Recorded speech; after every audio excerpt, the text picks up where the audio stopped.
लो class 10th students, कैसे हो सब लोग। आई होप कि सब बहुत अच्छे से होंगे। इस वीडियो में हम डिस्कशन करने वाले हैं मेटल्स एंड नॉन मेटल्स के एक और इंटेक्स क्वेश्चन से रिलेटेड सॉल्यूशंस के बारे में। अगर तुमने इससे प्रीवियस वीडियो अभी तक नहीं देखा है, साथ ही साथ आने वाले वीडियोस का सॉल्यूशन देखना चाहते हो, तो कंप्लीट प्लेलिस्ट का लिंक मिलेगा तुम्हें डिस्क्रिप्शन में। तो एक बार तुम डिस्क्रिप्शन जरूर चेक कर लोगे।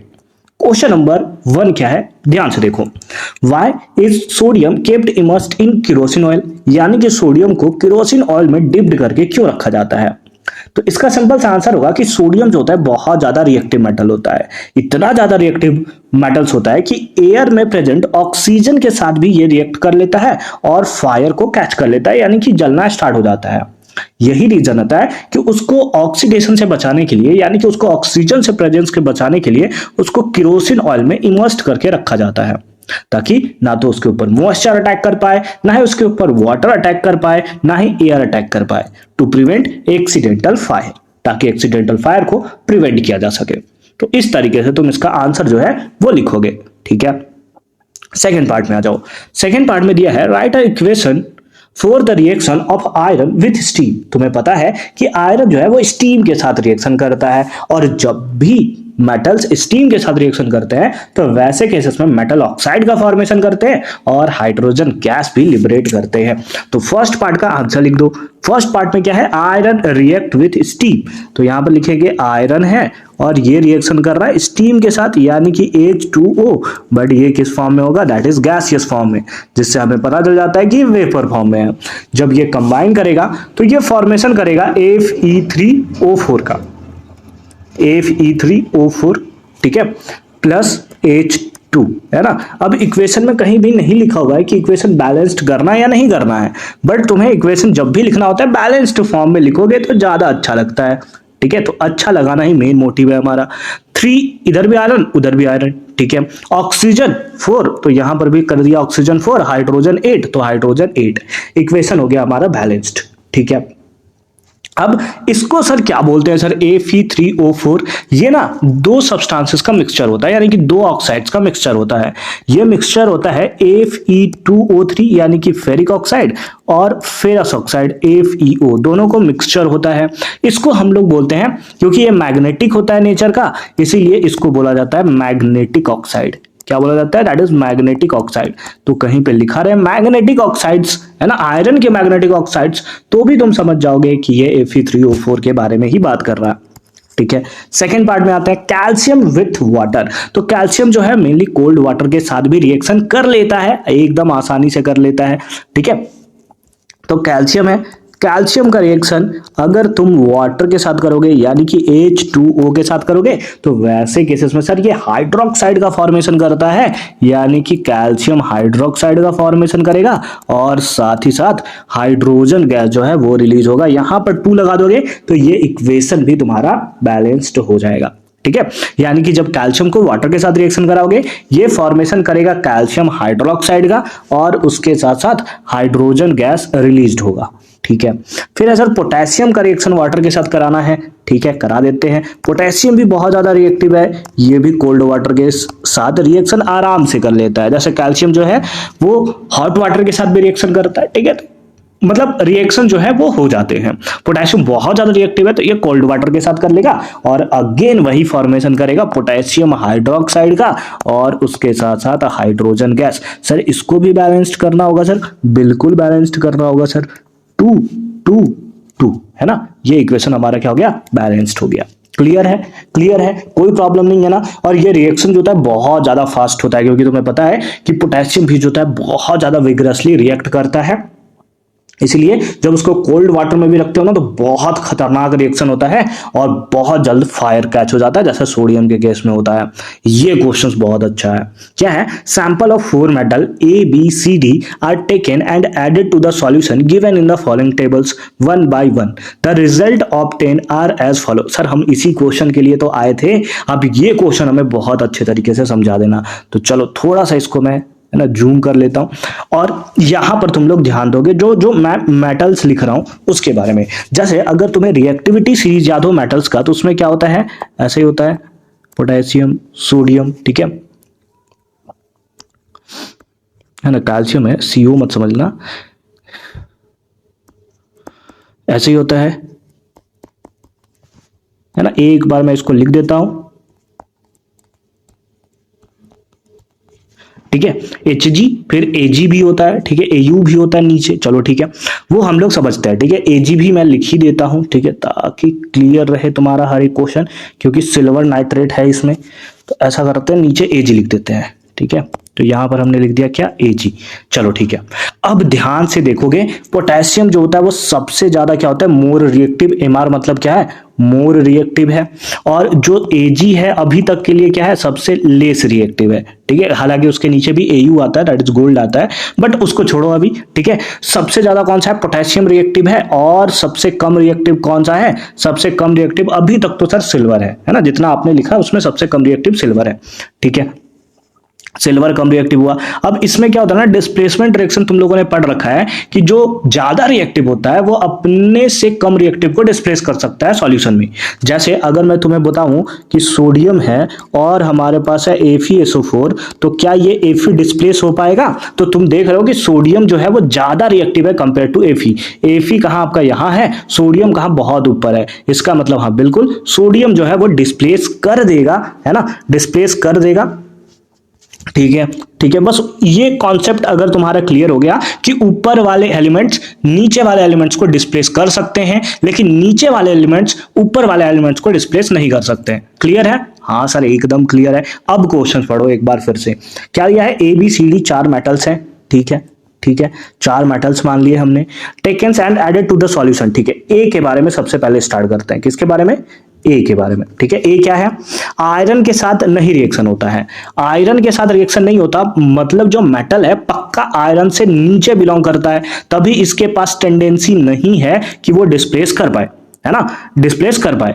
लेकिन कॉपर को डिस्प्लेस कर देता है ना, कॉपर के सल्फेट को डिस्प्लेस कर देता है, मतलब कॉपर से ऊपर होगा, है ना।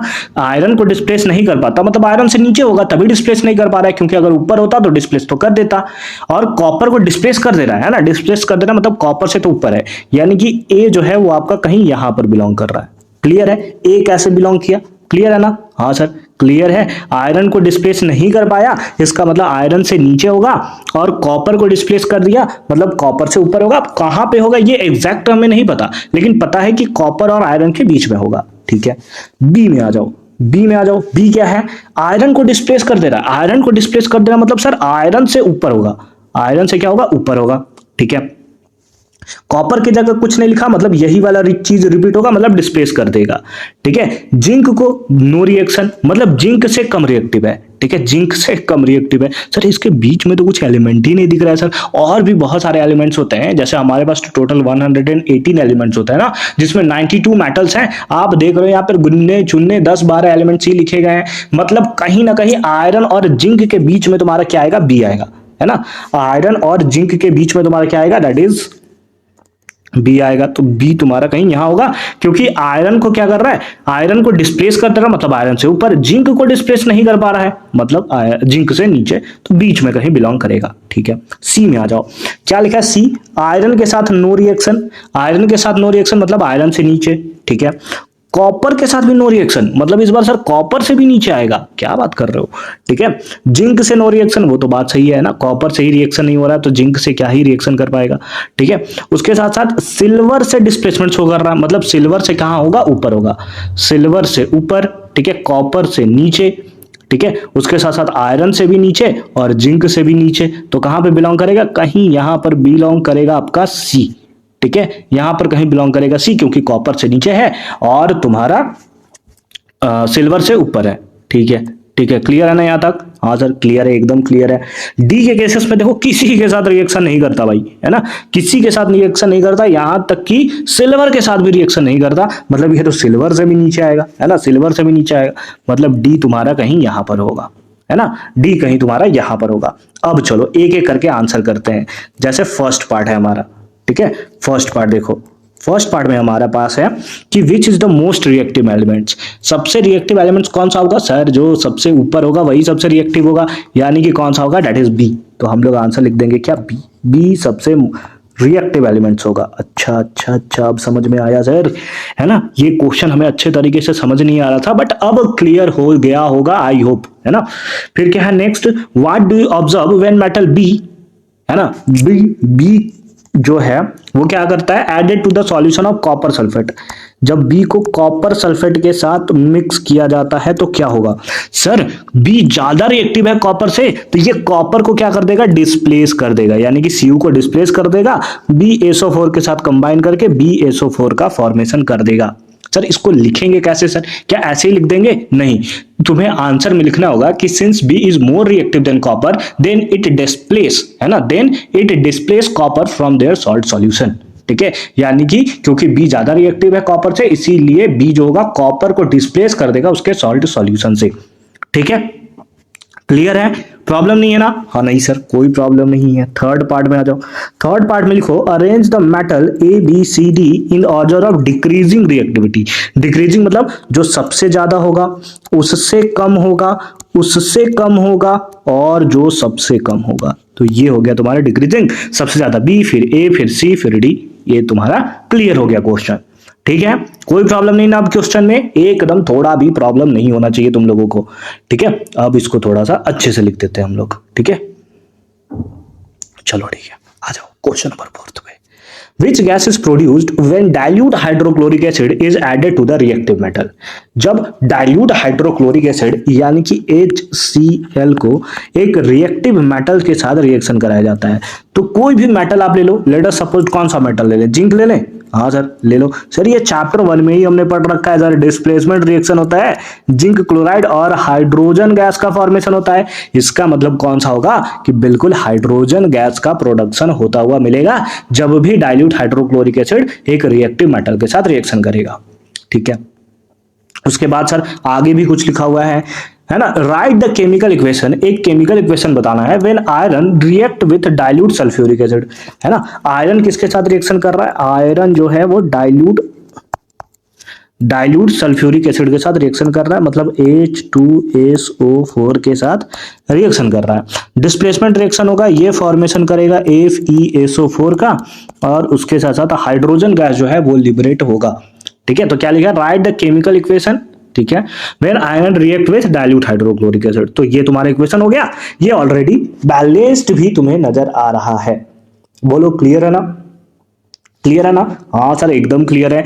वर्ड के फॉर्म में लिखना चाहो तो क्या लिखोगे, when iron react with dilute sulphuric acid then iron 2 sulphate, है ना, यानी कि आयरन का वैलेंसी 2 है, and hydrogen gas are produce.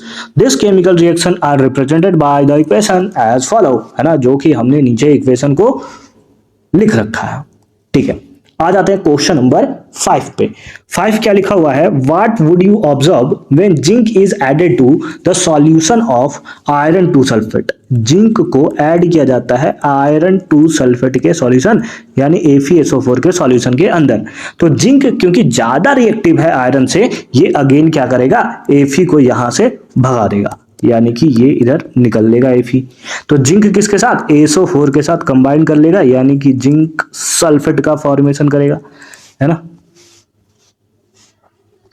है ना, जिंक सल्फेट का यहां पर फॉर्मेशन होगा। उसके साथ साथ आयरन सल्फेट, है ना, आयरन सल्फेट जिसका स्टार्टिंग में कलर जो होता है वो लगभग, है ना, आपको डर्टी ग्रीन की तरह आपको दिखाई देगा ना, ग्रीन की तरह, लाइट ग्रीन की तरह आपको दिखाई देगा। ठीक है, और जब ZnSO4 का फॉर्मेशन होता है तो ये कलरलेस में कन्वर्ट हो जाता है। तो जब इस टाइप के क्वेश्चन है ना, तो एकदम कलर को जरूर मेंशन करोगे कि इसका कलर ये था जो कि कन्वर्ट हो गया उस कलर में।